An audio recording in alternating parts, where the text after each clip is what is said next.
Please silence your cell phones and refrain from any and all photography. The loo can be found down the hall on the left as you enter the theatre. Please be mindful as our actors and crew make use of this area during the performance. If there is an emergency, exits can be found at the front of the house where you came in, or through the back. Simply push through the cloth and you should find your way out. There will be a 15-minute intermission.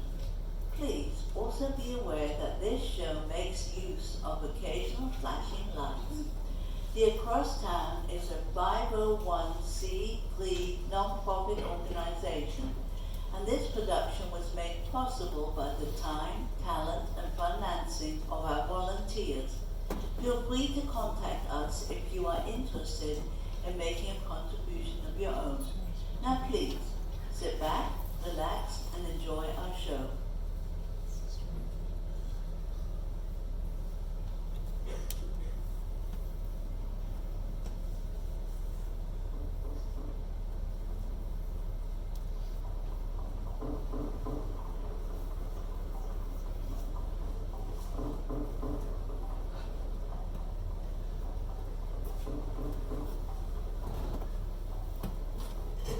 The Alps. Switzerland. The coach. Aching bones, dirty clothes, hotel rooms we cannot afford. And above us, far, far above, piercing the infinite sky, Mount Blanc appears. Still, snowy and serene, its subject mountains and their unearthly forms pile around it.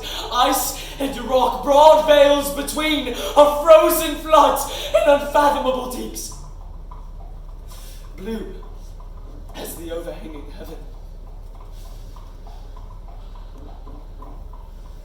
Bump, bump, bump. Dejected thought in exile. To fly down to England, marry with little William and Clara. What an unholy, holy family. We little band of atheistical perverts. Free lovers! We, the poeticals, leaving England. England. England. A people starved and stabbed in the untilled field by rulers who neither see, nor feel, nor know, but leech-like to their fainting country cling, till they drop, blind in blood. Bump, bump, bump. Men of England, wherefore plough for the Lord to lay ye low? Wherefore weave with toil and care the rich robes your tyrants wear? Bump, bump, bump, bump, bump, bump. The living frame which sustains my soul is sinking beneath a fierce control. But down through the lapless, deep of song, I am drawn and I am driven along. Bump, bump, wave on waves. This world is the mother of all we know. This world is the mother of all we feel. Waves. The shore of Lake Geneva, the 25th of May, 1816. There, in the boat, his head against the light. It is the head of a god, the head of Lord Byron. It is the head of a local fisherman out for the fish that will be fresh on the menus of expensive restaurants tonight. I do not think the Lord Byron is out catching with his own hands when he may well pay excessively to eat. It was you and Bish who wanted this meeting. It was you who encouraged me to engineer it. It was you who wished to throw yourselves at the feet of England's greatest living poet. Ah! I knew he would come to this hotel. It was I who stayed up late last night and heard his coach. His lordship's coach. It is an ostentatious vehicle. I have ridden in it. It has a bed. For two, of course. Shelves lined with books and is naturally very well stocked with wine. Naturally, a library, a bedroom, and a bar room on wheels. What more could a poet desire? Well, I sent him a letter. At 2 o'clock this morning, Claire, you did not. I sent a letter to my lover, yes. Claire. I am not ashamed. No. No, you are not. I told him Mission we were here. He did not rush to meet us at breakfast. Well, his footman said he had gone into Geneva to shop for his dogs. For dog food? But if we walk along the beach, he will come off the lake. I saw him putting out in a boat. He will come off the lake, he will. We wait for 10 days in a hotel at a ruinous price. The Olympian god of English poetry arrives, ignores us, then goes to buy dog food. He is very anxious that after a journey his dogs be fed fine meat. Mary, this is not like you to be so uneasy. What? No matter. What? I still have dreams of the journey here. The mountains were beautiful. They were desolate. Oh, we must not. Or be dejected, spiral down and fall into dejection and hurt each other. We must not. No. No. We are privileged to make this journey. We are privileged to stand on this beach and watch George Byron and Miss Shelley meet. It will be history. Well, we will all write it up in our diaries, surely. And read each other's accounts secretly. What else is there to do? Drifting across Europe, spying on each other's confessions. Two poets meet on a beach and light. It blazes off the water behind them. And in their exile, they embrace. Oh, it will be like a statue. And I have been the lover of one and the lover of the other. All of us. We will become magnificent. The men and women of the future will thank us. We are their great experiment. We will learn how to live and love without fear. The money does not run out. Oh, your sarcasm is horrible, Mary. I hate it. I hate it. I have never heard it before. I told you, the journey has made me cold inside. That's horribly unfair. When you heard that George and I, the Lord Byron and I had made love, your first thought was what? Oh, good. Claire will arrange a meeting between Bish and him. No, sister? Did you not have at once that scheme in your notoriously strong, womanly mind? Claire, yes. Yes. Then keep in mind I lifted my skirt for this. In a hotel room 10 miles from London, I lifted my skirt. For the good of English poetry. Long live poetry, yes, Mary. He has very bad teeth, George Byron, you know.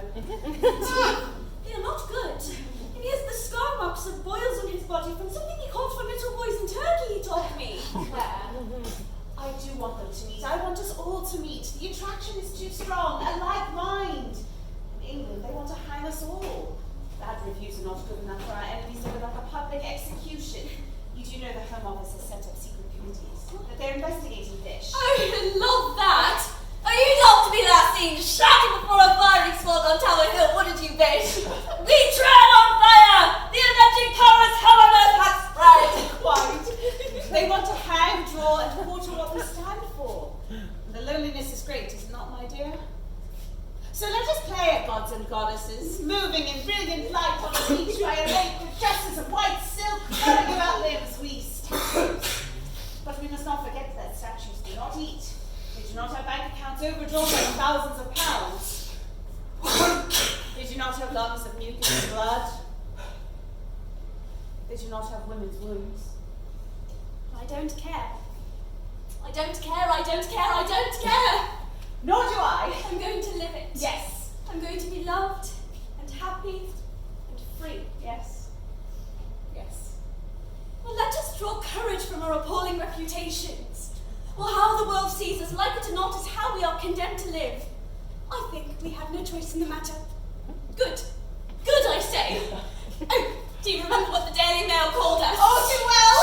All girls, and quote, Mr. Shelley is a bad poet, like a bad tennis player, and his verses forever smash into the net and you fall to the ground.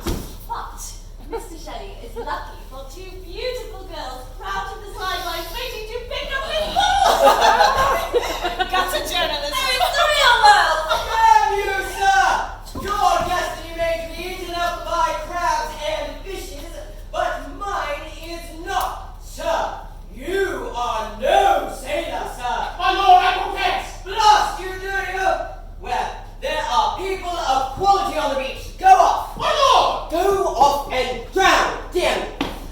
have none of your damn bourre. Off to Neptune. A watery trident up your asshole, sir. There, my dear. My lord. No word, no request. I am lathered horribly. Mrs. Mary Shelley. I am cursed with a fool of a boating companion. God save us from the fantasies of our sycophants. There are some people who are like leeches. They cling to you. You flick at them to brush them off, but they stick. My lord, this is... Ah, yes. A younger parent. We thought it would be What do you such write a- on? I write on gin and soda water myself, all night till dawn. Damn important to pace yourself, I find. As the sun riseth, so too doth the gin in the glass. Mr. Shelley does not drink, sir. Not another damn Wordsworth. You know, I do distrust a sober poet who writes on nothing but ecstasy, like a virgin, writing hymns about the delights of a brothel. This Shelley, the wild man, does not drink. What then do we scribbling poets have in common? Sir, you are silent. Sir, I do not know whether you are beginning to bore me or make me laugh. Sir, I have encountered this silence from fellow scribblers before. It usually means they think I am a bad poet, and if that is the reason for Miss Claremont effecting this introduction, well, then I thank you for your spite. As a satirist, spite and hatred are meat and drink to me. My lord, you are a great poet. But you are an abominable sailor. What do you mean? I cannot see why you abandon your bark in the hands of a fool. Now that does warrant an explanation. That is my personal biographer, foisted upon me by John Murray. Is Murray touching your stuff? No. He will. Commerce doth in the end have every talent raked up against the wall, particularly when that talent is in the throes of divorce proceedings. A predicament which I gather is familiar to the both of us. Oh, well, I do not hold... Polidori! Polidori! Oh, the shit have a wonderfully ludicrous name now. Polidori! He is also my personal physician. I am his sole patient. He hath killed off all the others. Polidori! To the bottom with you, let the mermaids chew your bollocks off. I'm trying hard, my lord. Are there? My lord? Are there mermaids in lakes? Well, if a rhyme is needed, that very well can be. Indeed, I see I am talking to a fellow professional. So, you sail? Yes. Well, Yes. excellent. You swim? Yes. Well, excellent. You called me great. One is always pleased to receive a good review. For poets such as ourselves, a good review is as rare as a W.O. Turk at breakfast. For me, yes, but not for your lordship. The praise of critics is bought and sold. It is all to do with fashion. Once you have a fashionable reputation with critics, cash it in. Voice an outrage on the bastards. This may come as a surprise to you, but the epithet of great is contrary to my nature. Madam, I'm sure, my lord, that no one of this company is foolish enough to confuse greatness with arrogance. oh yes. Well, I will think on that. But there is a touchstone. Well, Shakespeare was great. Oh, I am loath even to apply it to Shakespeare. A grotesquely talented little shit in the pay of royalty. And yes, I know I'm in the pay of my publisher, Mr. Commerce. Shakespeare did not go far enough. Farther than any of us can go, but not far enough. King Lear himself, not Gloucester, should have been blinded. And by his own hands. And then in his darkness, turned on God himself. Yeah, but at least the bugger wrote a great deal. The greatest sin in a poet is anal retention. Explain. Well, there is a habit that some madmen have. I have learned of from the pathetic Polydore. It seems that certain mad people are obsessed with their own shit. They tighten their assholes day and night to retain their toes, which they do for months. I have heard of this too. What could cure them from the infirmity? Perhaps the shock of electricity But can... some poets are turd retainers as well.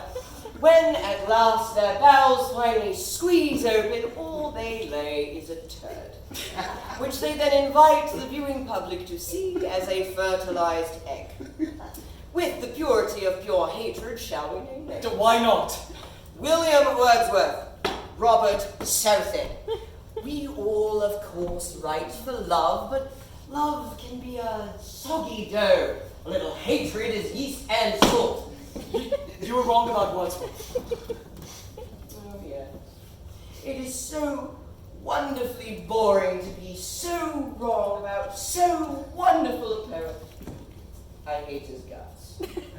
But I give up. He has sold too many books. The poison of his works hath irredeemably infected the bloodstream of our literature. You disagree. You no doubt know all his works off by heart. Those written before 1802. Oh, yes. Before reaction got him. Before he went religious. Oh, the rats. The rats that flee the revolution ship. Whether for the comfort of God or some concocted mysticism or good reviews in the Times Literary Supplement or the Oxford Chair of Poetry. So, you are serious. But a little bit of a bitch, too. There may be something in you. My dears, dinner tonight. All of us in my rooms. Thank you, my lord. Eat fish, do you, being vegetarian? No. Damn pity. I hired a fellow to catch trout for you out on the lake. If Polydore has not frightened all the fish to death. Ah, well, maybe the women will fancy a peck at it. My lord. My dear bitch, you may have all the nuts and broccoli you can devour. You know, I have read you. I particularly admired your entry in the hotel's register. Name, Bish Shelley. Occupation, Democrat, philanthropist, and atheist. Home address, hell. Sir, I know you wrote it in Greek, but do you want to be eaten alive? My dears, more tonight at dinner. Oh, if my biographer's body washes up on the beach drowned, send it back to England, suitably decomposed. Tonight at dinner. Life goes on! Drunk Brilliant. Brilliant. The drunk. And silly. But himself. and brutally cruel. But we have met. Yes, now that it has happened, we can make it all mythical. Quite. We met naked. At sunset. Maidens twined flowers about our hair. Autographs were given to mermaids. Byron left on the back of a dolphin. And Shelley. Ah, Shelley erected an electrical machine, which sucked the soul out of Byron into a bottle, screwed tight, which he then did mix with the magical liquid and drink, so he too could have fame and money. I managed to see. Oh, did you see how he did love me wonderfully? Claire, I'm not sure My that he dear actually... son. I think it best in matters of love that we have a good time. Enjoy pleasure, and who can tell the taker from the taker? Mary! Well, sometimes you are most matronly and sensible, and at others you're a dirty-minded bitch. The rhyme we heard the children singing. Lord, Byron loves his sister, his sister, his sister. What a dirty mister, dirty, dirty mister. Now Byron loves his sister and they don't like her.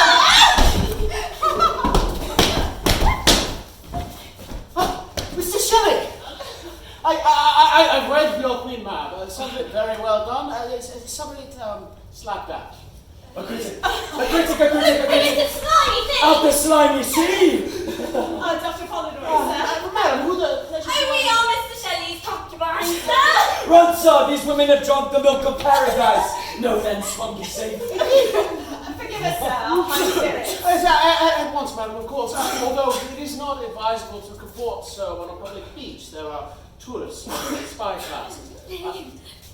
William Polidori. Miss Claire Claremont, Mr. Shelley. I seem to have... I lost Lord Byron! Oh, my lord. Oh, this damn hotel! We will move. I will take the Via Diodati. The poet Milton wrote there, perhaps the wallpaper is conducive to good verse. There is a small house, not 5 minutes walk away. I recommend that you, Mrs. Shelley, and Miss Claremont take that one. Polidori will affect the business arrangements. A summer lease. My lord, I must protest. I don't believe you. No. We will summer together. Oh, it has come to me, sir. An idea, sir. We will go communist. We are upper class renegades. We can afford it. But more tonight at dinner. Oh, plans of changing the world, ripping apart human nature, love and summer. Tonight at dinner. My lord, you abuse me. My abuse is a gift. It will enrich your diary. I share his lordship's confidence, you see. I do share it. Anything you wish of him, ask me. My lord! Can we afford a house? No, No. but we will. Life goes. On, on!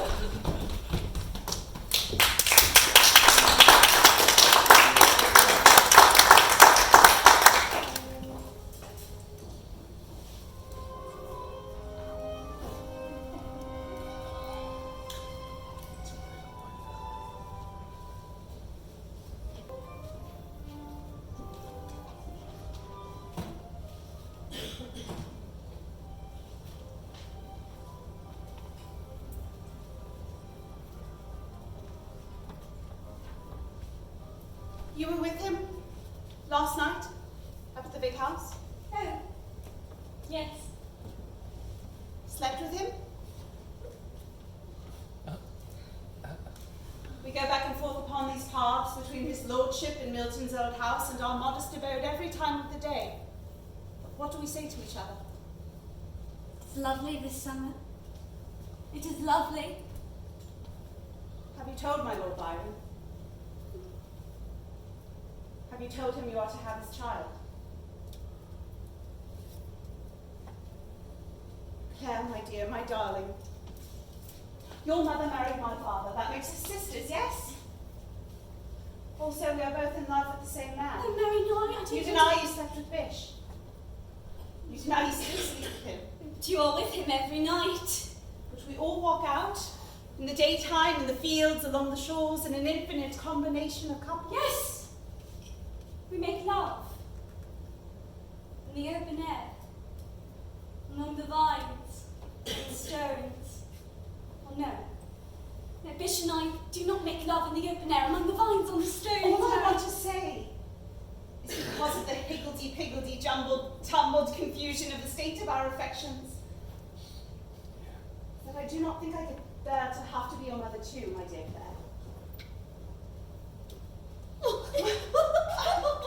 Mary! Mary now! He, Oh, he, which he? George Byron, he is the father of your child. Oh. Yes. Oh, yes, Mary. Tell him, I will. and claim the child. Oh, no. George Byron will marry me. I will claim him. Claire, claim the child, for his or her sake, for your sake. But he will marry me. How do you know that? Because of the manner in which I oblige him. Claire, Yes, tonight at dinner, how his affection hath deepened. how would you trust our affections? What else are we to do, all of us in our predicament? He hath no affections. Do not speak of George Byron that way. No, I do not mean George Byron. Who then? A figure. Mary, what's the matter?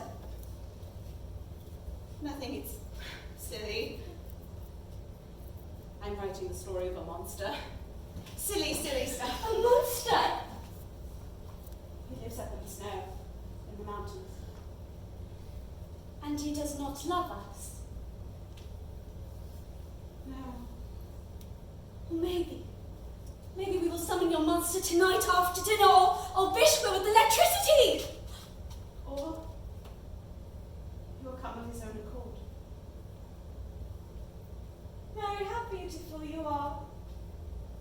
Beautiful and strange.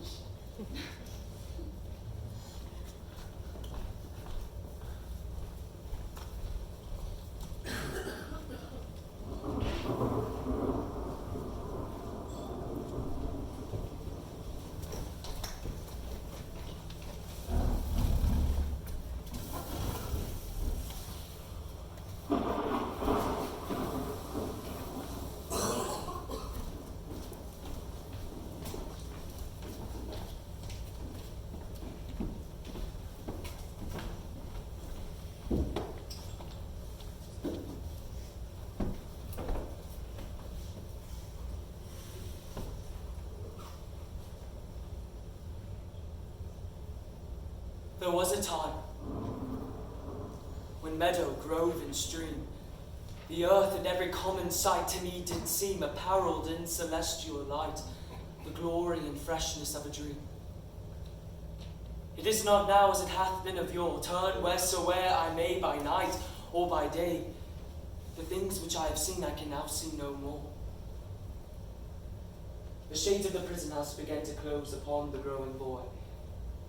But he beholds the light, and from whence it flows, he sees it in his joy. At length the man perceives it die away, fading into the calm and light of day. Whither is fled the visionary gleam? Where is it now? The glory and the dream. Yes. But, God's teeth, bitch. Must you, after every dinner, dishes out these great slabs of Wordsworth like a slap of cold fish in the face? It is your medicine, Lord. It's true. I love those who love my health, but it is difficult to take. Why do you admire this dry-ass potions line so greatly? You are a publicly declared revolutionary, a communistical personality, if ever I saw one, willing to share your all with all and sundry. Brandy talking, no offense, but it is ridiculous. I sit here in the company of this rabid militant personage, and he quotes England's most rapturous poet in my face. You admit that the poem you quote is one of defeat. Wordsworth does not think it is, but yes, it is a form of defeat. No. I will pin you down on not the lines you just quoted, aching with a middle-aged regret for the loss of youth's fire.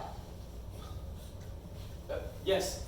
You realize the poem argues that a 5-year-old knows more than any 25-year-old, let alone a 35-year-old. Well, Did Socrates talk rubbish from the time he was 6?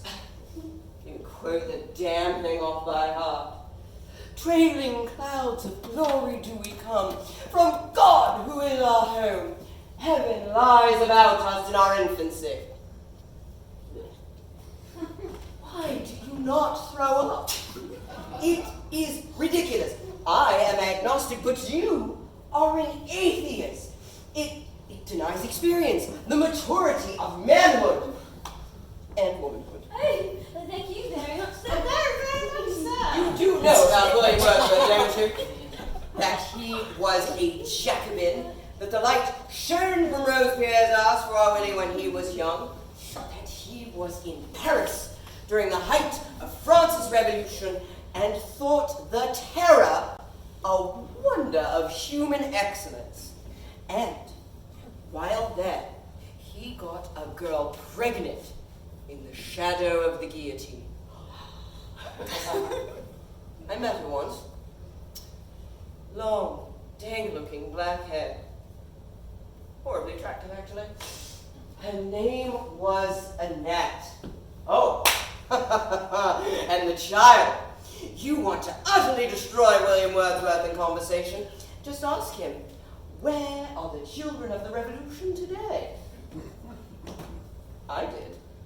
His eyeballs burst with hate and guilt, and what do you admire there? Feeling. Yes. Song. You defeat me. The poem's argument is wrong, but its song is true, truer than its argument. So why is there any difficulty in singing it? Romanticism rears its ugly look both ways, have it both ways head. Though the thing be nonsense, feel the feeling. But you have been called Europe's greatest romantic poet. Slander. Slander, it may sell books, but slander. My favorite poet is Alexander Pope. Unreadable. It's unspeakable. This rhyming title to flatter the ruling class against life. The language, it's deformed, it's prostituted, it's stuck in obscene corsets. How Read can him you... every night myself to clear the air. Yes, he was a deformed little dwarf of a man, but true to himself, to what he knew. Well, so is Wordsworth, and tonight, Oh, honest to himself. Are you? ah, No. In what you write tonight, will you be honest with yourself? I do not know, bitch. What I write tonight will, I am afraid, write itself. I cannot speak to its value, let alone its honesty. But if you write tonight, you will. Miss Shelley, true poet. Only wish you were a fellow piss artist. Drunkenness would give you a flair for publicity, if nothing else, eh? God, you radical communards. I fumble a compliment to the poet among you, and I do not know whether you be offended, indifferent, or moved.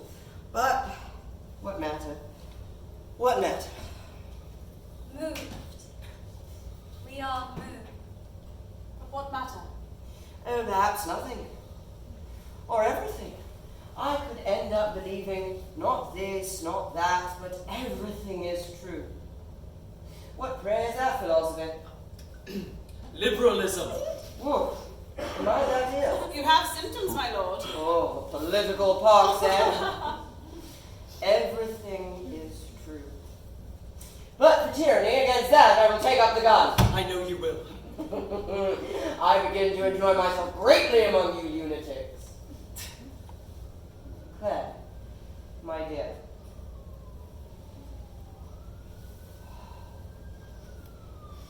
Crawling between heaven and earth. That shitty Shakespeare line. Crawling between heaven and earth. The line is meant to be a horror, but it is oddly comforting. I do not know why. Because it sings. I do believe I have just lost a literary argument. Madam, the last time such a thing happened to me, I bought a duel, had drawn pistols in a secret field, all formality. Name your weapon. Rhyming couplet. Refused. Your choice. Wait. Home truths. I am dead.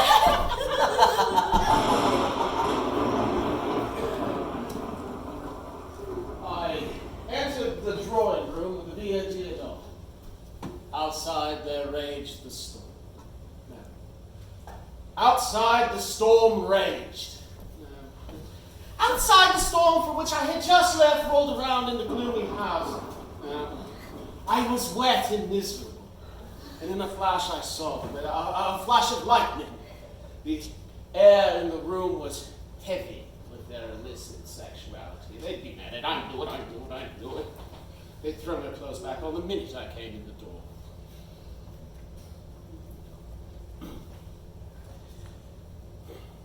The two men were, I observed, in quiet contemplation. The women observing a discreet silence. No! The profligate would-be poets and their whores.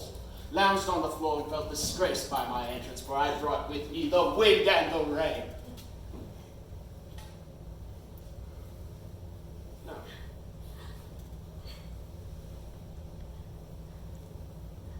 I am so lonely. Why do they assume that I'm second-rate when I'm not? I am not second-rate. Has Shelley ever had a good review in his life? And as for my life, I'm not the one thing that is not decent to anyone. Or going on middling to decent. And look at them. Byron is an overweight alcoholic. Shelley's an anorexic neurotic mess. The planet is bestrewn by their children, lovers of both sexes and wives. Shelley has tuberculosis. Byron has syphilis. And this are the men who the intelligent among us worship as angels of freedom.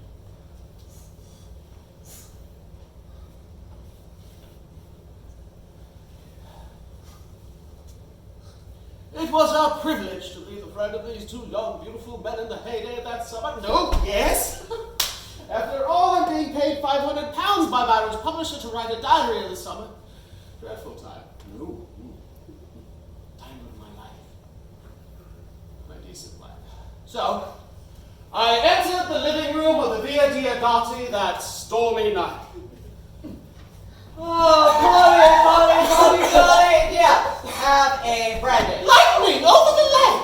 What? So you water it then? I was in it! The lake or the lightning? Oh, I was about to say How that. but you did not. A storm like that is like God, his hand reaching out of the darkness, fingering his cloak. Sir, do not speak so among such company. Among these free thinkers, those who believe in God go straight to hell. I think the image perfectly fine. The form of lightning playing over the mountain of the water, like the hand of the king. Those who live by images shall die by them. Oof, that is the brandy talking. Shall we go out? Tonight, on the lake. Electrical experiment, Fish! Fish once flew a kite in an electrical storm with the cat tied to it. A cat? The aim was to galvanize the animal's nervous system. Yes, I've seen this in the madhouses in France. There was much experiment in the French Revolution with the mad. A jolt of electricity to realign the vital force through the organs of the body. Ye gods! You medical men and nature poets, between you, will you have us all tortured to The death? idea of the cat The cat was aloft. that the animal it be transformed by natural force. Ah. And what was the outcome of this advanced experiment? Did the dog start bark at the poor pussy? The cat fell in a farmyard pond and drowned. Feline Icarus. Shall we go? Why not? The phosphorescence of waves may very well be electrical. What if lightning link with it and flash across the water? Will you come with us, my lord? On a vile night such as this, I much prefer the flash of brandy along the waves of thought in the brain. The unreal to the real thing? What do you seek to imply? Shadow to the substance. Are we talking about Plato's cave and not getting wet? I myself have always been afraid of the story of Plato's cave. Why afraid? There's something dark, something sinister about it. But madam, 2,000 years worth of philosophizing rests on the parable of Plato's cave. It is meant to be the great statement of the predicament of mankind. Let's do it. Oh, do it. No, tonight. Let's turn this drawing room into the cave. Ah, house party game. Where is Plato's above? Give it to me. I will read Socrates. Ah, no, sir, you will read Blockhead. Just says yes, Socrates, all the time. Secretary Morganton, good George. What is a foot? Oh, you are to be chained, Polydore, hand, head, and leg, in the great cave of philosophical mystery. No, I do protest. The fire in the cave. Candelabra.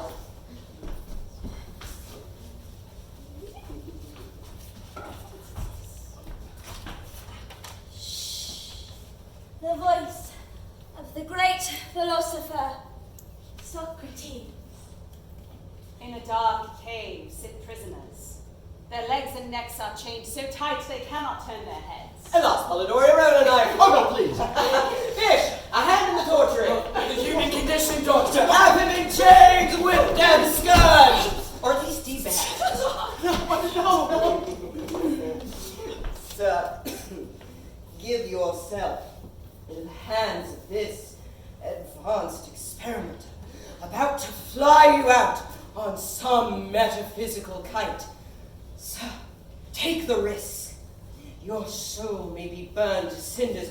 You may fall from the sky into some muddy farmyard pond, but you will be transformed. I will argue philosophy with you, but I do not wish to come to any harm. Sir, you think philosophy, you think poetry harmless. Sir, it can maim, it can mutilate, it can imprison men, women, children, blinded for centuries.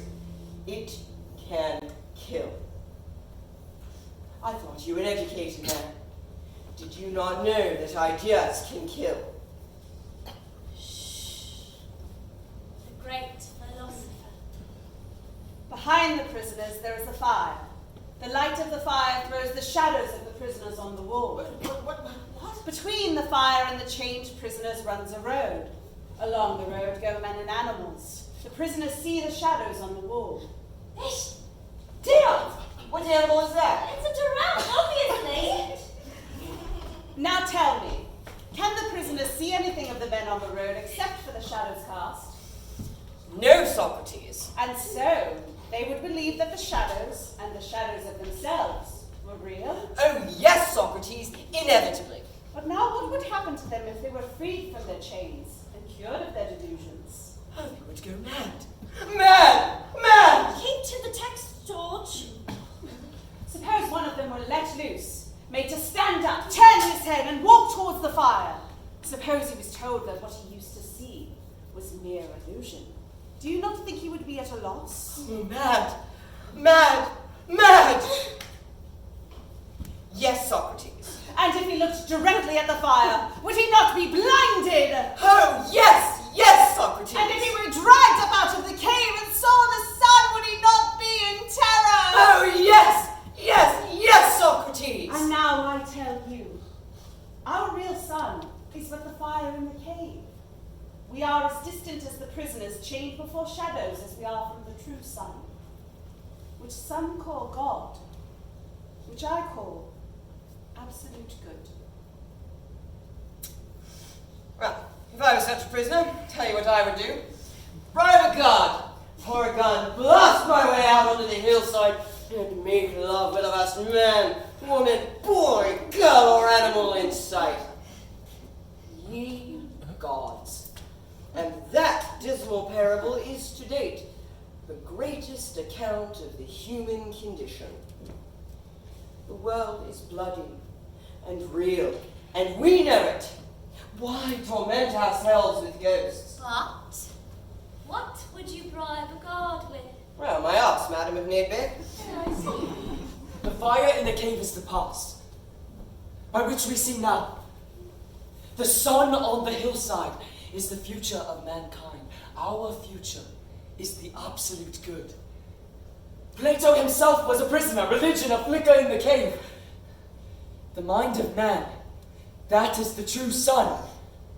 We are to be instruments of that great future light. You are spitting all over us.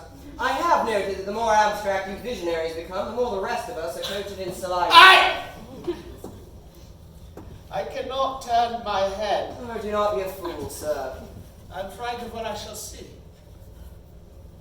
Sir, leave the visions to the likes of Mr. Shelley here. Remain in the world of the mundane, where you belong. There, Polly. What? Pray, what can you do better than I when it comes to it, but for writing verses? First of all, the keyhole of that door. Second, I can swim for miles in the open ocean. And third, I can give you a damn good thrashing. Oh, how dare. There, Doctor, we are only playing. And shadows. What? Your shadow. Turn round now, Doctor.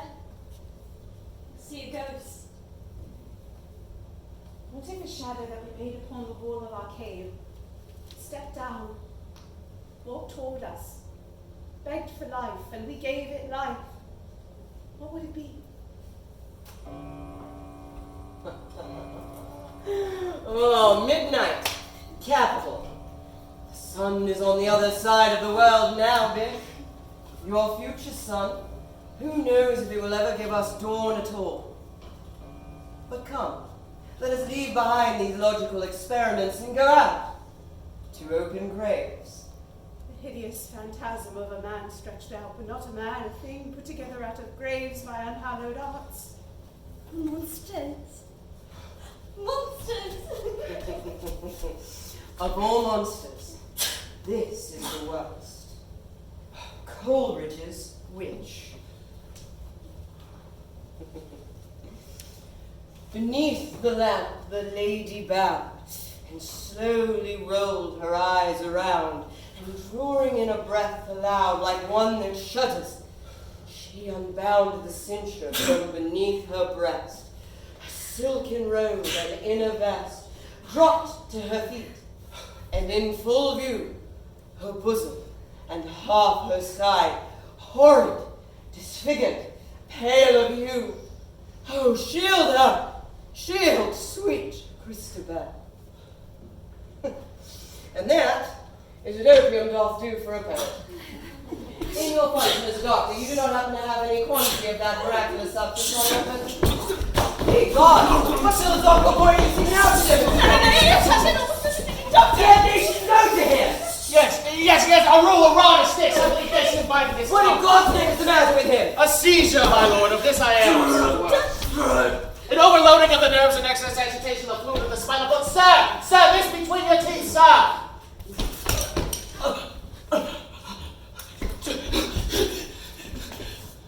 No!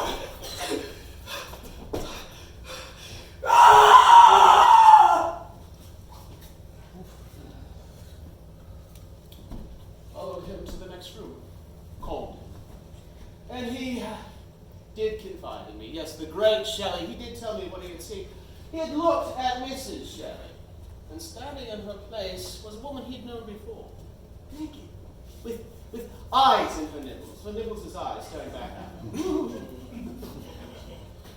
Is there no end to their fantasisms? To the indulgence of these revolutionary apostles with their lives falling apart, their minds in rag?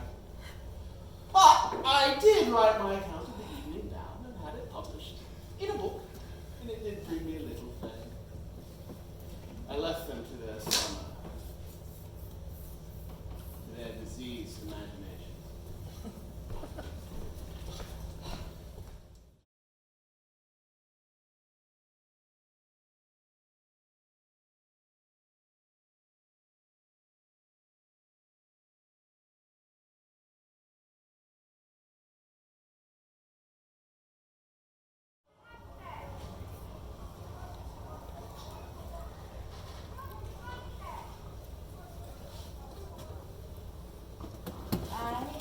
Married a poet. Fine poet was he. Name of Percy Bysshe Shelley. Men in the trees. Shillin'. Want me for a shillin'? Midnight. London Hyde Park, the base of the Serpentine. I am most refined. Most refined. You want me for a shilling? Go down on all fours in the grass. Or shall I recite tastefully a poem he did write for me, whose eyes have I gazed fondly on and loved mankind the more? Harry, on thine thou wert my pure mind, thou wert the inspiration of my song. Tinkly stuff, isn't it, dear? Rather my arse for a shilling, dear. I I was but 15 when I married the poet's son. Where is he now? He's on the continent. On the continent with Mary. Sweet Mary, who calls herself his wife, though she not be, I be. Legally, though she be. Intellectually, my superior.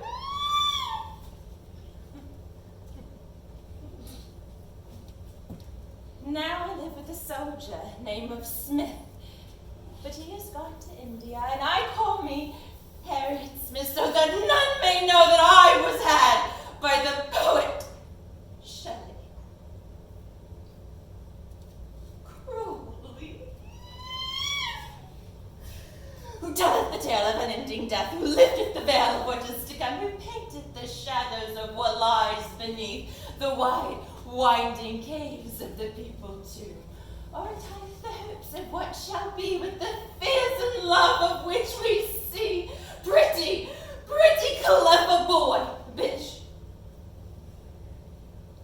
Do tell about death, for all that we know or fear or see shall pass like an unreal mystery. You want to know about death, Mr. Poet? You go whoring for a shilling in midnight London.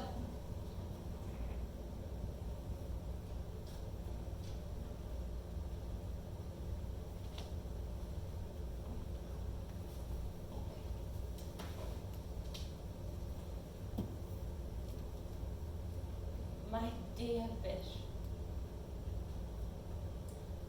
let me conjure you with the remembrance of our happiness together. I could never refuse you.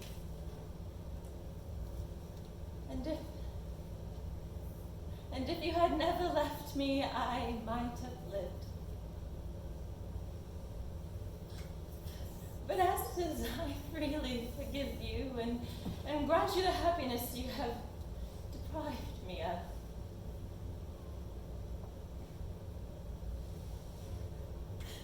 Now comes the sad task of saying farewell. I shall go for a swim. I shall go for a swim like a little girl on the seashore. I will wash off the men as I swim.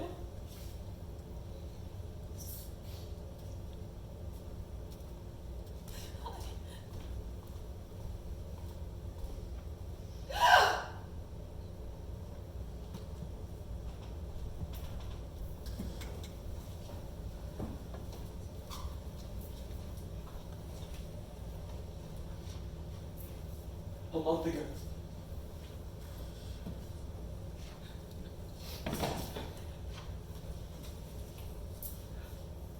She drowned herself, and no one told me. And the circumstances. Hyde Park married that filthy lady, and she was pregnant. Bad news. In England. And a dull afternoon in a cold, wet garden. I but wrote a casual inquiry to Hookham. Oh dear Hookham, how by the way is my wife Harriet? And our 2 children? And back comes the reply. Oh, she drowned herself a month ago. He said it even made it in the Times. Found drowned. We must not. Not what? I tell you what we must do. We must take out an order for the Times. I should study the reactionary press more, then I will learn of the death of those I love. We must be careful because of this terrible news. Careful of ourselves. Do you see also from the letter that I received a good review in the Examiner? True, written by Lee Hunt, a good friend of mine, therefore corrupt, but a good review. A good review, and the death of my wife. Is life not wild and full into glory? Stop it! You indulge yourself. Indeed.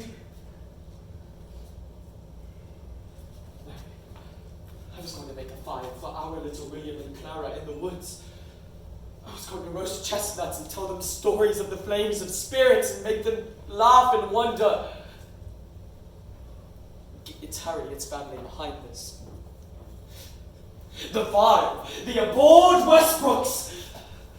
They did not tell me so that my silence would appear horrible. And why? They want the children. God! Why cannot Harriet's children live with our children? Why can I not have 2 families, or 3, or 4? What in nature forbids it? English bourgeois morality forbids it. And what can a poet do when confronted by the outraged, respectable English with their bayonets of moral indignation fixed? I can hear Harriet's mother now in that thin, hard, whining tone, all Christianity and naked malice. I'm cast as a monster. I too. It's all in rags. I've come to the opinion that there must be a revolution in England. I write for it every morning, and my wife is dead, and my children stolen, and Byron's mistress is about to have her child, and my house that I live in with my mistress and our children. Scandal, scandal, scandal, tittle-tattle. And meanwhile, in Ireland, English soldiers are murdering Irish liberty. And in my garden, neighbours peek over the fence, hoping to see me and Mary and Claire all naked. Claire with that big pregnant belly, rolling around in the cabbage patch. Quick, inform the Daily Mail.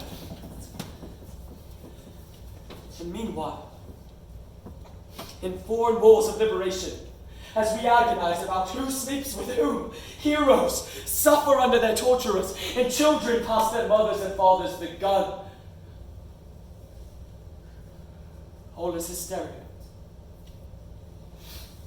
Is it not, my love? Oh, it's just the world. Just the world. As I rhyme and rhyme, each sunrise of truth and the sublime, as each midday comes with farce and with mud, and the paper and the post and all the opprobrium. Opprobrium? It's a good word.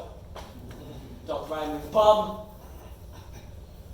Well, England, you neighbours, police committees, you censors, you tutters, you indignant dignitaries, you parliamentaries, you thin-lipped peddlers of smug moralities, I give you what you want.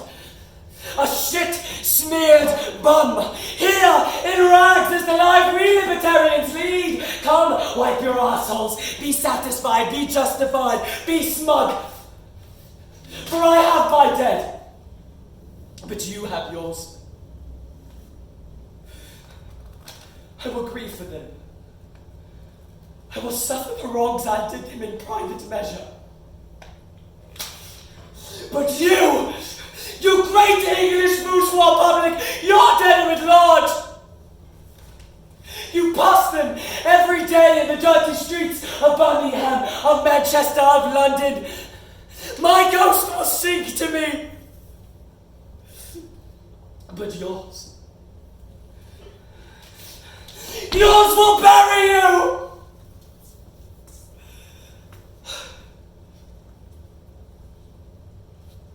No, my dear? What sentiments? Was it the filthy private things or the sedition against my country?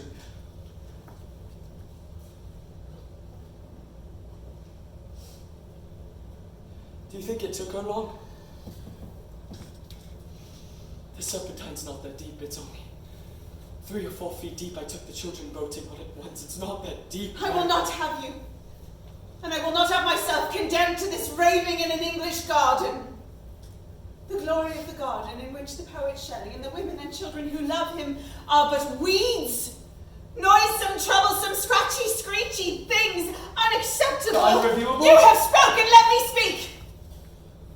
I will not have it. They will all be planted in the corner as ugly things, thistles with poisoned spikes tolerated among the official flowers, all those pale decorated blooms of the nation. I will not. Harriet was a fool to drown herself. that she is dead. We can get married. Then uproot ourselves. Plant ourselves abroad. Out of this English garden, English graveyard. You see, Bish had to truly torture a metaphor to its bitter end. If we marry, the courts will give us your children. Harriet's children. Children belong to no one but themselves, as you have often said. Neither of us believes in marriage. You have married once already. But if you... But I have no defense. you married Harriet Westbrook to give you and her what strength you could. You were both very young. Strength. I want you to marry me. It is a practical matter. We must move through the world armed as best we can be. You are very cold. And you are very callous. Why callous? Why cold? Well, my darling, I received news of the death of my wife, and you proposed to me? Do we really want to live this? There lies no callousness, sir. For I live in your household, sir. Do not bob up and down like that. I cannot handle I. Stop it. I. Stop it. Sir. Let the little demons dance, then. Retreating into poetic imagery again, darling. Will you marry me? Yes, will you marry me? I don't know. Marry. You were so fantastical, so daring that I am ashamed. Quote, my spirit, like a burning bark, doth swim upon the liquid waves of thy sweet singing, blazing into the regions dim of rapture with sails of fire, winging its way adown your many winding river. I speed by dark forests and o'er the waters swinging. Madam, you have been reading my notebook. The bloody poems about Claire, isn't it? You somewhat embellished it in the quotation. Oh, come on! You wrote a few weeks ago after Claire sang us Mozart.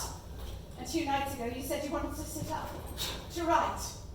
Don't think you were writing, my dear. Think you were going down Claire's many a winding river in your boat? No? A heavily pregnant lady, but a woman heavy with child, can with comfort and pleasure have a man from behind. I should know now. I do believe men call it spraying the baby's head. Have you been spraying Lord Byron's baby's head? Yes. Yes! Yes! Of course you have! Mary, The song you wrote, Claire, is very beautiful. As beautiful as her singing. Will you marry me? Yes. Light the fire for little William and Clara in the woods. Well, I must. I've made up a story for the little man and woman. Light the fire. Tell the story. Make up demons. Then come into the house and have tea, hot cakes. Yes. After all, somehow we're going to have to domesticate all these grand passions. Yes. I will go to London. Tonight, if I can book on the post. Yes. I will file a suit in the Court of Chancery for Harriet's children. Yes. We will raise them with our own, and we will be one great family. Yes.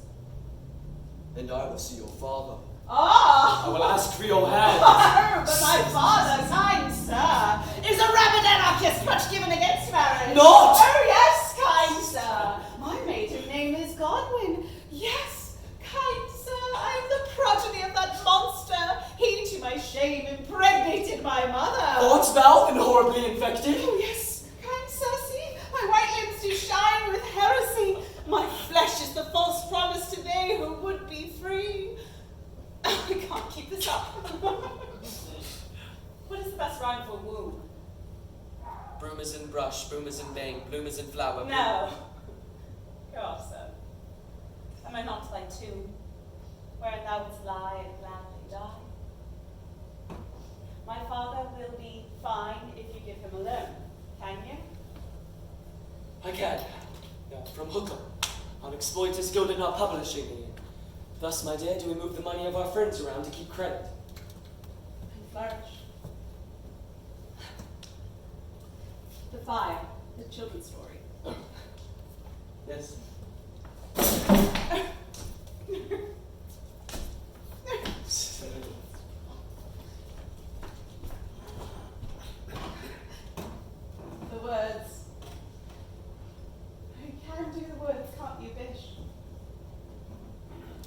Quote, never will peace and human nature meet to free and equal man and woman greet domestic peace. And ere this power make in human hearts its calm and holy seat, this slavery must be broken. Now how about doing the life kind, sir?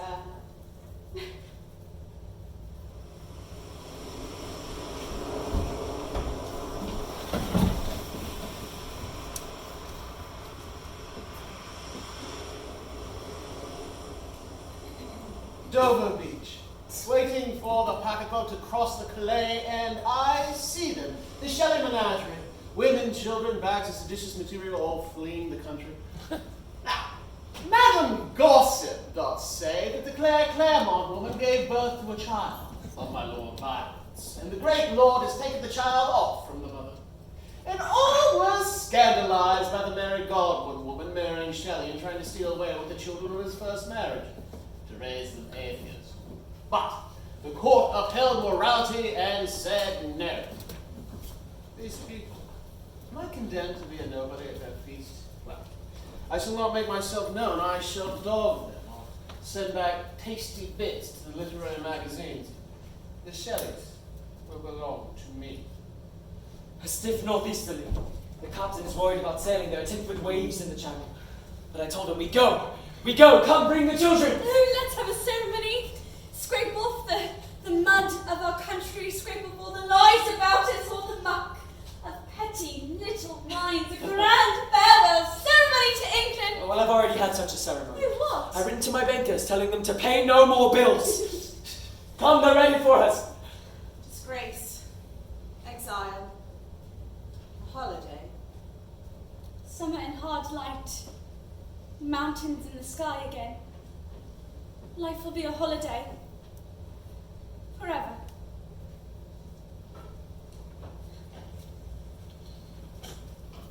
Are you not taking me, Bish? I'll be no trouble. I'll slip into one of the trunks with all of the books. I'll be very small.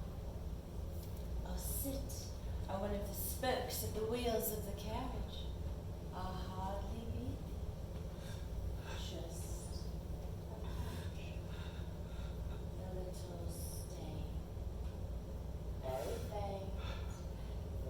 Very light. Yes. Why not? My life has become a kind of haunting. Has it? Poor dear.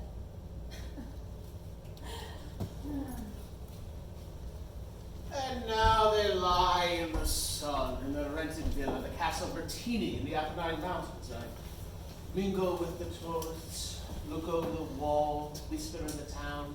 They're all creatures of Lord Byron, Craig, all of them, even Shelley. He's translating Plato's filthy work, advocating love of men for boys. Whisper, scandal. Sweet. Sweet. You are both utterly, totally and absurdly wrong. Oh! It's always a bad idea for lovers to start talking about what love is. All I'm saying is that we need a theory of the emotions. Why? Do we need a theory of breathing? Well, if we did, with all the thinking on it, I think we would choke. Love is the lineaments of gratified desire. What? What? A line by William Blake. That religious madman. A good line. It means that love can be anything. It shapes itself to the desire of a moment. Plato said Oh, that Plato, yes. What does Plato say love is, Bishop? Just time to get him in the argument. the argument between Diotima and Socrates, which proves that love is not a divine god. Shall we do it? What? Plato's symposium in the garden. What of the tourists? I will warn them. Love is not a god. The Greeks did it with bulls. Jen, I am so jealous. Observe then that you do not consider love to be a god. What then? Is love immortal? By no means. What then? Well, he's neither mortal nor immortal, but something intermediate. What is that, O Diotima? A great demon, Socrates. He communicates between the divine and the human by science of sacred things, sacrifices, expiations, disenchantments, prophecies, magic. And that is his demonical nature. He's not a god, not a man nor a woman, not a child. A demon. A demon? A force that flies between us. There! There! Pretty, pretty, how pretty, how pretty. I must go to Venice. Mary, Bish. We have not heard of Allegra from Byron. I know he means to send for me. I am worried about this constant travelling. Little Clara's not strong, Bish. Well then, my darlings, I must be with him. Why can't we all be together as we were in Switzerland? That was a golden age. Not really so golden, Claire, remember? But we are all married to each other, is that not true? Plato's demon. Hasn't he run rings round all of us? Pretty, pretty so, pretty so, pretty. I'll go. Alone. Pretty thoughts of pretty people on the grass under the tree. I will go with Claire. Oh? Yes? Byron is behaving disgracefully. Someone must bring him to heel. I will go with Claire to Venice. I will speak to Byron alone and tell him what must be. You will tell Byron. We must be practical. The life we want to live, we must make it. Well, very well. You and Claire will go to Venice and I will stay here and look after the children. Fine. We owe it to Claire. We owe it to Allegra. Oh, we do. Mary, please. We were happy here. We will come back here. This will take but a few days. A week. Fragile. I fear something could break. So easily, so casually, without us hardly noticing. Oh, yes! A little holiday in the Italian sun. Tracking down the literati, keeping track of their little sorrows. What greater delight, what better amusement!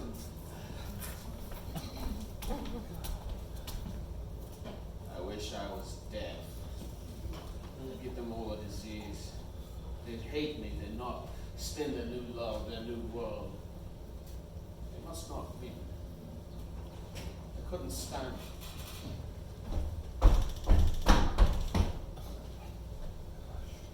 It's the Grand Canal. My lover's palace. Can a man love 2 women at once? Can a woman love 2 men at once?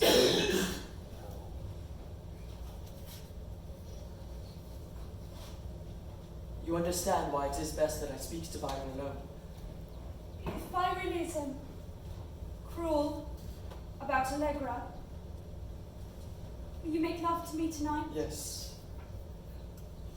Look at the light. It's going hazy. We aren't on holiday anymore. I'll go back to the hotel. I will go with you for a gondola. No. Well, this is Venice, the city where young women go stepping in and out of boats, between hotels and palaces. You're so otherworldly sometimes, Bish. You haven't noticed that the whole of Venice is a brothel.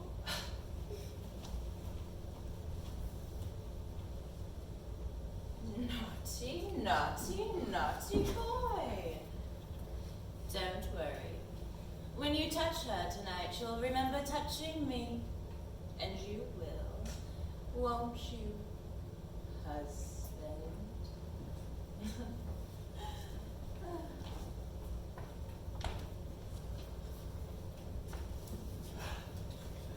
George Byron!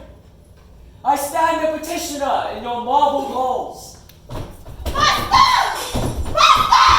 Madam, you are unreasonable. I will not have women in my household! Madam, you are a woman, this is my household, and you are horribly, very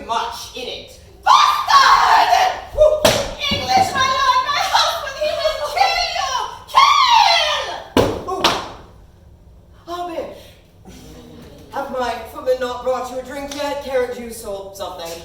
The lazy buggers are all drunk, and it's only breakfast time.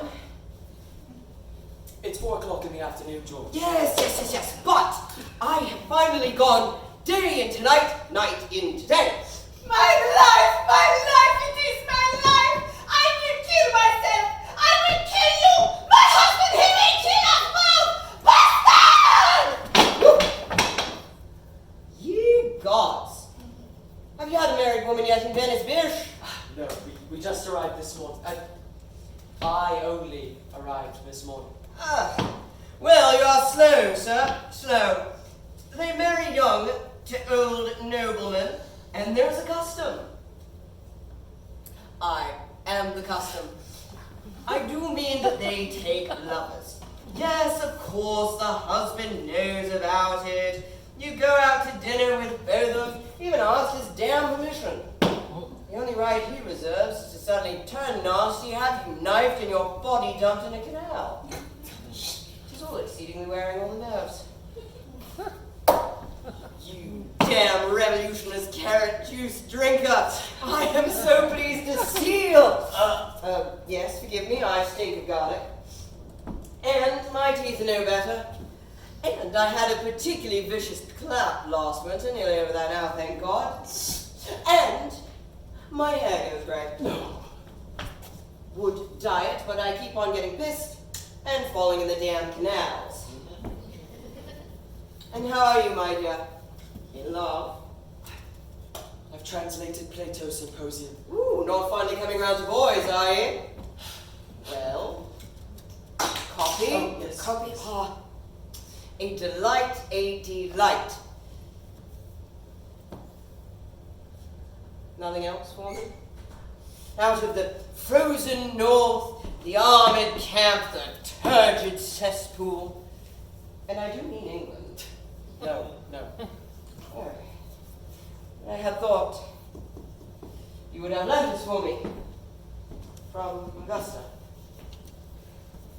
Oh, well, no matter. All of that is dead in a dead country. We are in the wide world now-ish. But beware, revolutionary. Venice, too, is an armored camp. Austrian soldiers and spies everywhere. The city is not the cradle of civilization, art, and light we dreamed of. It rots. Yes, there is clandestine opposition. I do what I can. I flirt with it. Is Italian liberty your cause? Liberty everywhere. Always the abstract. Well, the real thing in Italy is caches of outdated weapons forever being handed over by the police.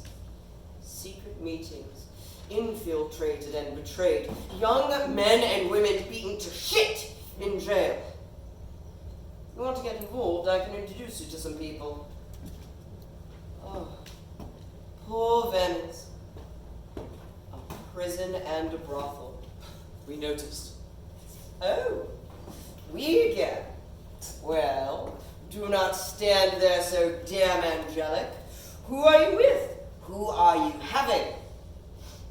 I came with Claire.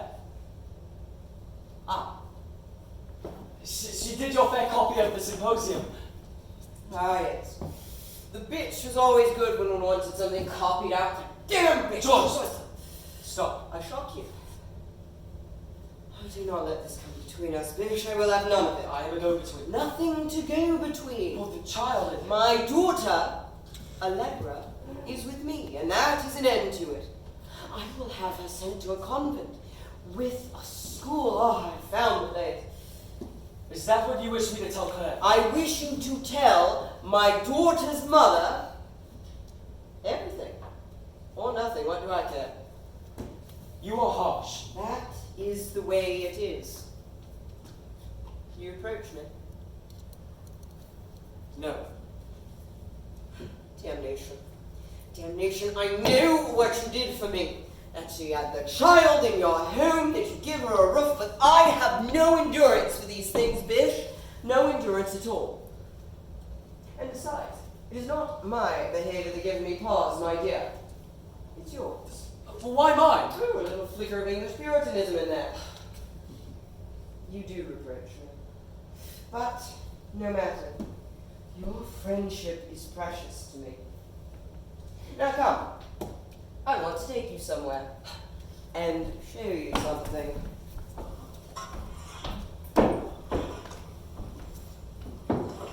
All the lagoon we glided, and from that funereal bark, I leaned and saw the city and could mark how from its many aisles and in the evening's gleam, its temples and its palaces did seem like fabrics of enchantment, piled to heaven. Oh, you poor sod. You believe in love, do you poor bastard? Yet you harm as many as I, the would-be moral immoralist. You rend and tear as many lives as I, the cynic, the libertine. Yes, I leave my diseases in married bedrooms, my children in convents, but you, what have you left? A wife drowned in the Serpentine. Oh, and who was that other little thing? Overdosed herself on opium because of you. Ah, yes. The appropriately named Fanny Godwin, your second wife's little sister. All of 15 when you had her, wasn't she? George, I can't be held Cannot be responsible. what? Responsible? Oh, my darling, darling hypocrite. What a pity that you're not turned the other way too, as I am. We could marry, become two harmless old men, arm in arm on the seashore, writing verse, retired from this seething, organic world of flux and blood, and manic husbands and jealousy, and babies bursting forth from wombs and aching cocks, eh?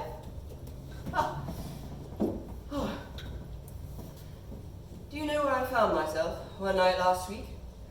Halfway up a drain pipe to the balcony of an 18-year-old heiress, dangling in midair. Then do you know what happened to me? The drain pipe gave way. Worse. Chest pains? Worse. I looked down in the street, and there, dressed for the opera, was the Venetian correspondent for the London Daily Mail. Spotted.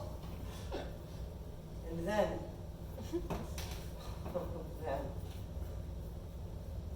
Well, what? Did you go up to love the heiress or down to thrash the tunnels? well, for a moment, both delights held equal attraction. But no, I despair.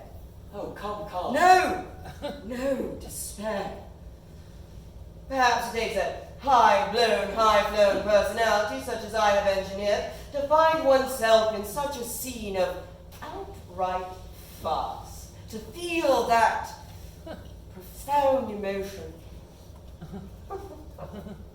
of a drain pipe. A good story, George. No, it is not. It is not. In actuality, I went down and bribed the spy to silence. Now, is that within my received character, yes or no? No.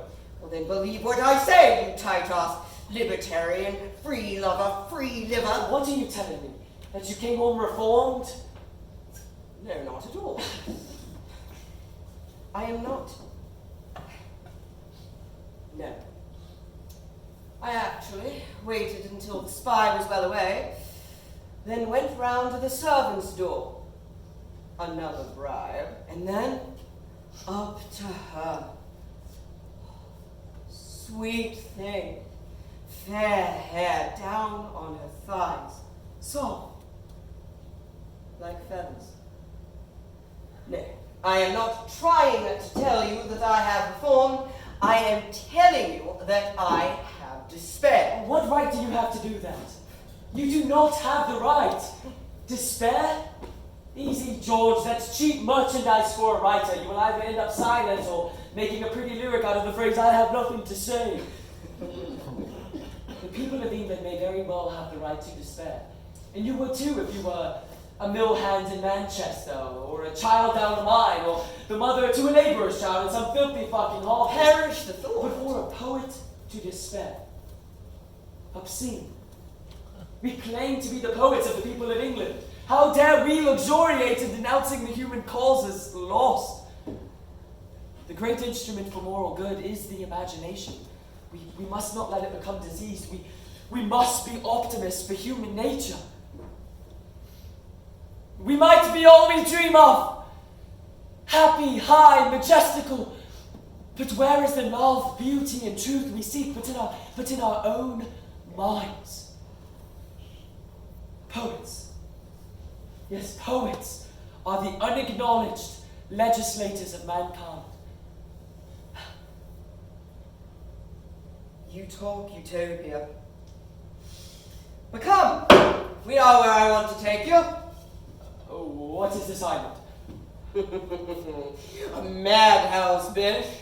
But come, we are the wide world's tourists, no? I want to show you a true citizen of the world. Usually stairs into an old courtyard. Black bars, hair of weeds, a face looking down. The intendant took us into that terrible place. The madman sat by a window, and he said, I met pale pain, my shadow. I met pale pain, my shadow. How vain, oh words! From my pen, the words flow as I write, dazzling my eyes with scalding tears. What I write burns the brain and eats into it. Sir, kind sir, George, stop. you have a childish face. Oh, sir, arise. I'm at the feet of poets. Wretched are they, cradled into poetry by wrong. They learn in summary what they teach in song.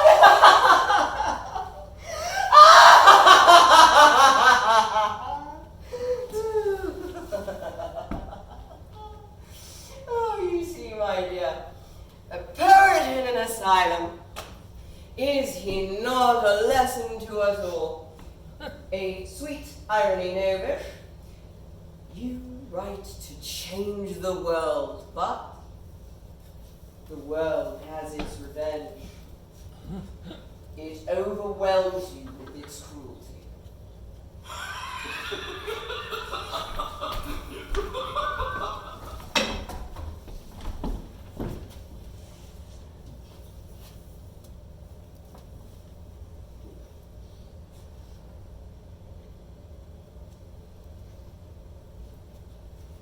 So Byron will not see me.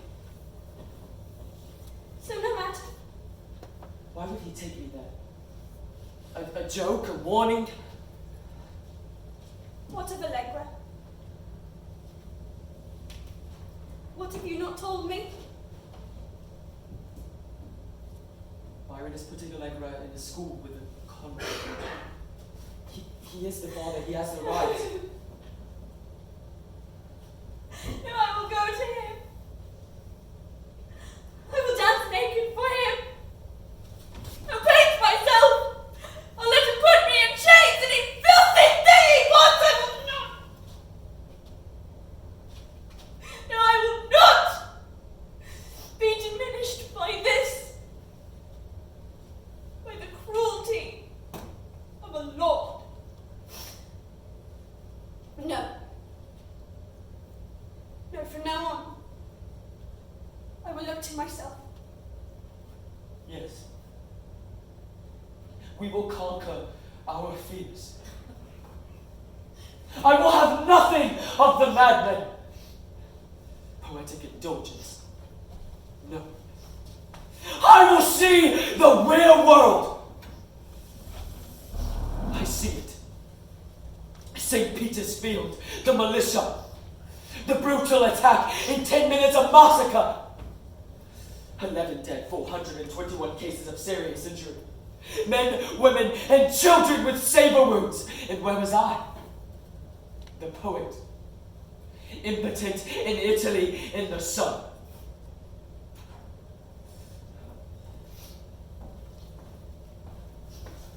The world is catching fire. The oppressors have bloodied their hands, and what excites the educated class? The behavior of the rich and famous in bed. Nick, it would be best if you did not talk. Not now. What's that? No. Is little Clara worse? Mary, it's nothing. It's a bit of a cold on the chest. It's a stomach upset. She's a child of the new age. The dear little ones will have to be as tough as steel, soldiers for what is to come. Now be quiet!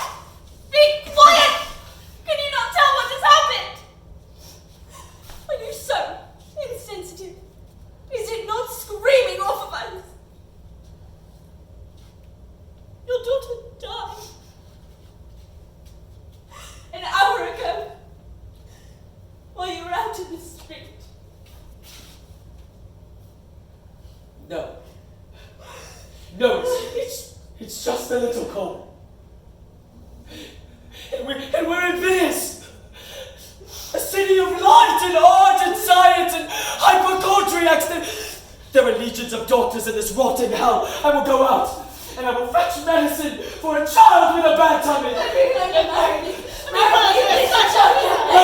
I will kiss her. I will go to her. I will breathe life into her. You will keep away. You will be still, utterly still. It was you who made me bring her to Venice. The cruelest thing you could have done to me. Impossible journey with a sick child. There was nothing impossible about it. I drew up a timetable for the family, for the servants. All you had to do was keep to it. There was no reason for anything to go wrong. Do you come into this hotel room, dreary hotel room, find your daughter dead, and accuse me? Yes! Yes, you desiccated withered bitch! Yes!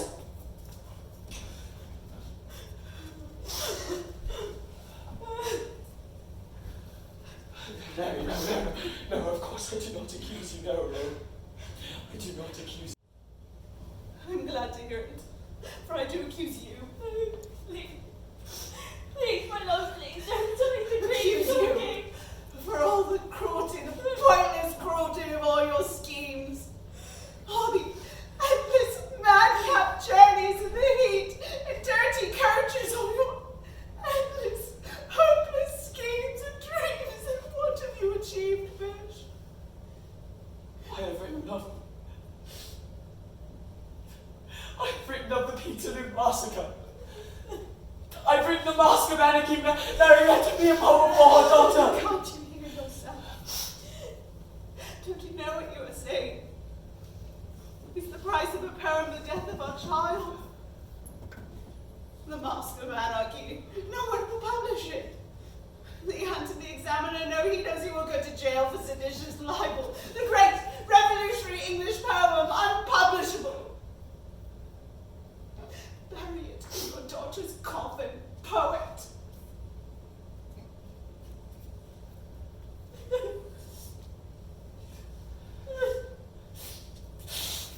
I do what I can! I write what I can! At the massacre, they carried the word love on a banner. Yes. Put the word love on a banner. Put the word life on a banner.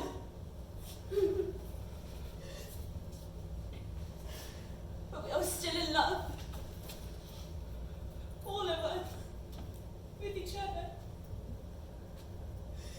The sorrow of this, it will bind us together. Yes. Yes.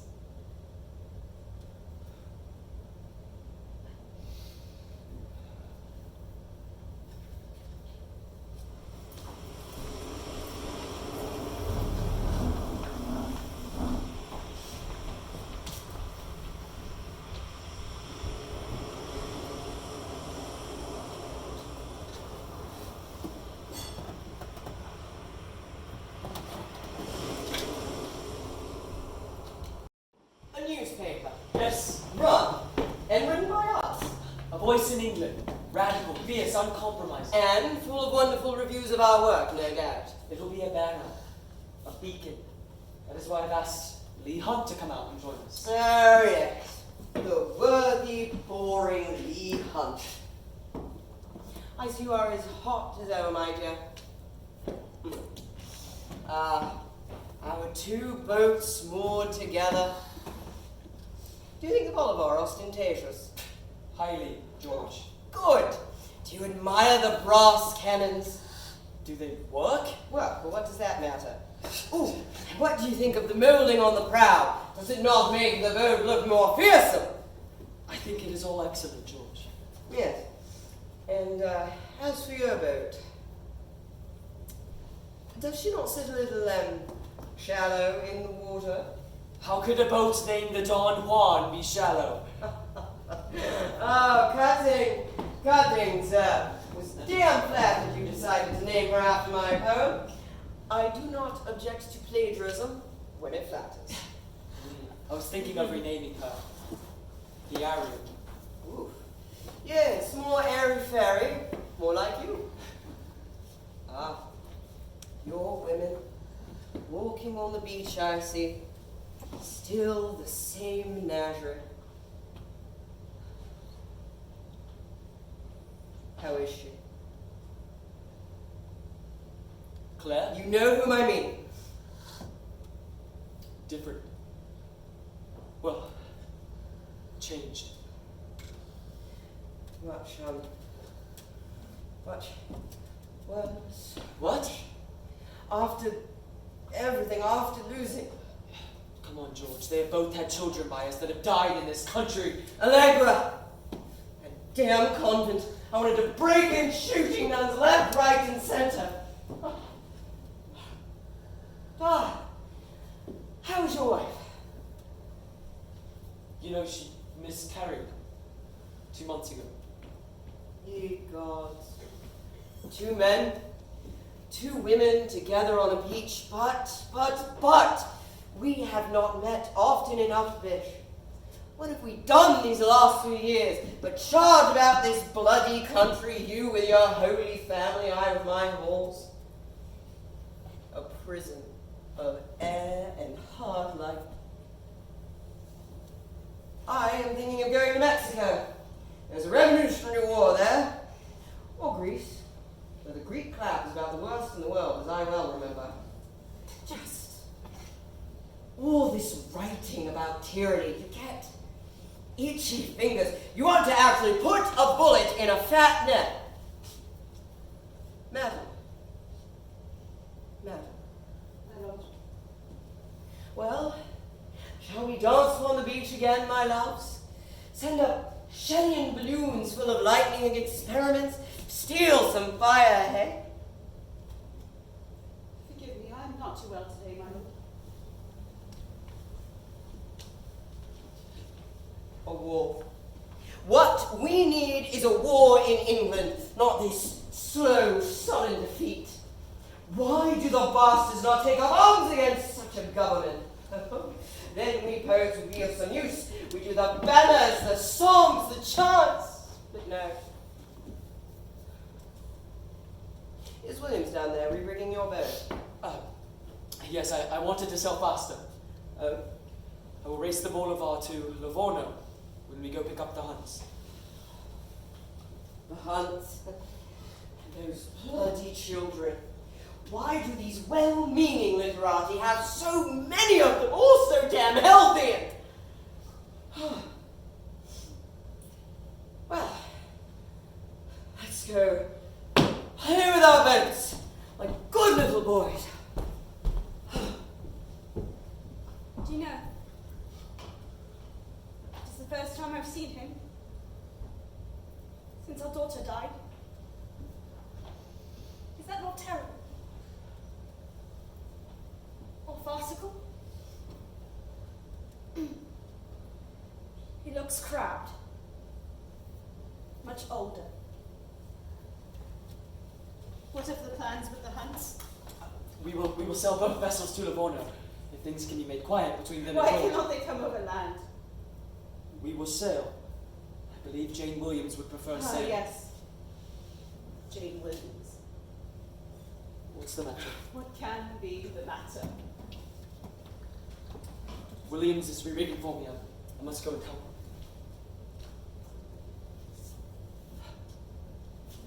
All is well. Mary, it'll be fine.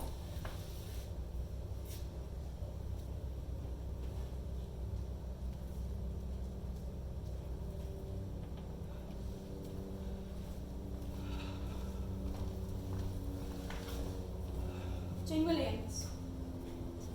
Is Boatman's wife? Have you not heard the pretty little love lyrics being read each night after supper as if out of thin air? And I found the manuscript of the new long poem he is working on. At the bottom of the page, in tiny, tiny writing, were the words, "Alas, I kiss you, Jane."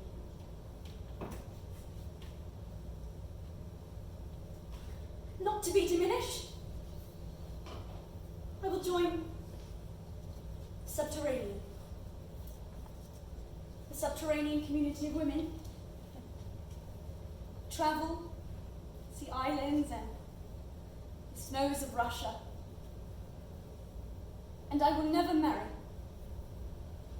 For I was married once. To you. And to him. Do you know what the new poem is called? No. Guess. Oh, how can I? Guess. Guess. Mary, Guess. Mary, stop it. It is called The Triumph of Life. The Triumph of Life. The Triumph of Life. The Triumph of Life.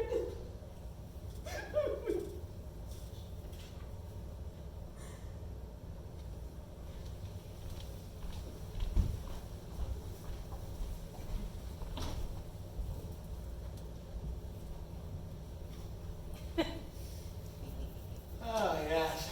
I knew Shelley in Venice well. Yes, yes. Many an evening went to the brothels with him, talking literature all the while. Oh, Shelley's mistress, yes, I had her myself. Of course, you know that I was the model for the diabolical in Mary's novel. Yes, yes, yes. Had her many a time. Gave her the plot for the damn book myself. Yes, but no. For all intents and purposes, I saw Shelley jump into his boat in the Verona harbor with the storm coming. My opinion, suicide. Yes, unstable little prick if you get my innuendo.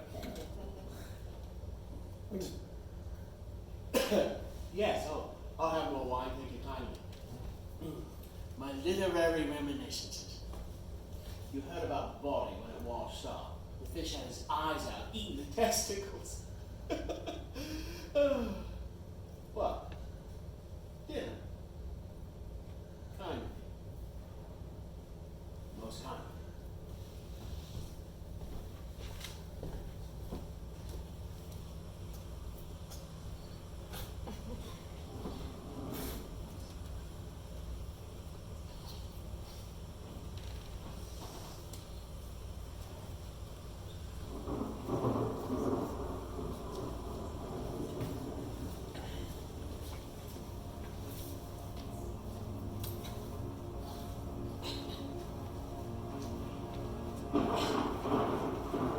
As I lay asleep in Italy, there came a voice from over the sea, and with great power it forth led me to walk in the visions of poetry. I met Murder on the way. He had a mask like Casparelli. Very smooth he looked, yet grim. 7 bloodhounds followed him. All were fat, and well they might be in admirable plight, for 1 by 1, and 2 by 2, he tossed them human hearts to chew, which from his wide cloak he drew. And with pomp to meet him came, clothed in arms like blood and flame, the hired murderers who did sing, did sing, did sing. And anarchy, the ghastly birth, lay dead earth upon the earth, the horse of death, tameless as wind, fled and with his hoofs did grind to dust the murderous throngs behind. A rushing light of clouds and splendor, a sense awakening yet tender, was heard and felt, and at its close words of joy and fear arose. Men of England, heirs of glory, heroes of unwritten story, nurslings of one mighty mother, hopes of her and one another, rise like lions after slumber, in unvanquishable number. Shake your chains to earth like dew, which in sleep have fallen on you. Ye are many, they are few. The waters are flashing, the white hair is dashing, the lightnings are glancing, the horse spray is dancing, the earth is like ocean, wreck strewn and in motion, bird, beast, man, and worm have crept out of the storm. When the land is shattered, the light in the dust lies dead. When the cloud is scattered, the rainbow's glory is shed. And fearest thou? And fearest thou? And seest thou? And hearest thou? And drive we not free over the terrible sea, I and thou? Mother of many acts and hours, free the serpent. These are the spells by which to reassume an empire o'er the disentangled doom, to suffer woes which hope thinks infinite, to forgive wrongs darker than death or night, to defy power which seems omnipotent, to love and bear, to hope till hope creates from its own wreck the thing it contemplates. This is to be good, great and joyous, beautiful and free. Shh. Voluptuous flight, voluptuous flight. An easy rhyme there, with night.